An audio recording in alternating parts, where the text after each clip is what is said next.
এই শালা সকাল লোক উঠে লাগা ভাই এই তাম্মা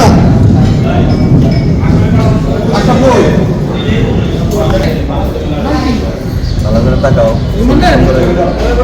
বেশি তো খাইতে আমারই লাগে 5 কেজি মতো অনেক আছে ভাই প্লিজ এই যে এই তাকাও এই সব ভাই আমাকে আপনি লাগবে না ভাই বুঝেন আপনি রাস্তা যানজট আছে আমার সারি দেন ভাই প্লিজ আপনি শোন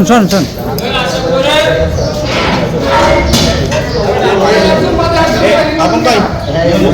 আসলে গাড়ি চলা না গেলে বান চলে জানি দিব জানাইছি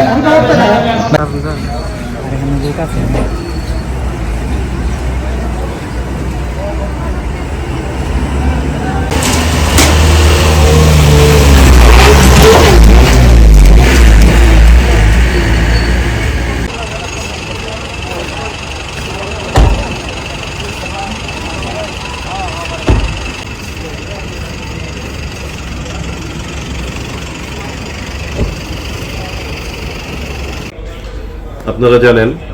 রূপগঞ্জ থানা পুলিশ প্রতিদিনই মাদক উদ্ধার অভিযান পরিচালনা করে থাকে আর থানা এলাকার প্রতিটা জায়গায় মাদক ব্যবসায়ীদের আটকপূর্বক তাদের আইনের আওতায় আনা এটা আমাদের নিয়মিত কাজের অংশ, যার ধারাবাহিকতায় গতকাল আমরা গোপন সংবাদ মাধ্যমে জানতে পারি যে আপনার রূপগঞ্জ থানাধীন দায়সী শাকিনস্ত 18 নং পূর্বাচল সিঙ্গারার মোড় এলাকায় মাদক ব্যবসায়ীরা দেশীয় চোলাই মদ বিক্রি করতেছে। প্রাপ্ত সংবাদের ভিত্তিতে আমাদের একটা আভিযানিক দল উক্ত স্থানে অভিযান পরিচালনা করে আয়নাল হক এবং সেলিম মিয়া নামের দুইজন মাদক কারবারিকে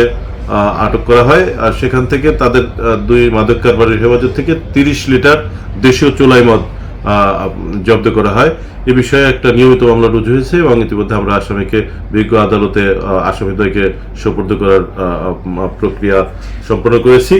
আমাদের এই মাদক উদ্ধার কার্যক্রম রূপগঞ্জ থানা এলাকাকে মাদক মুক্ত করার যে প্রত্যয় নিয়ে আমরা শুরু করেছি তারই একটি অংশ, এই ধারাবাহিকতা অব্যাহত থাকবে।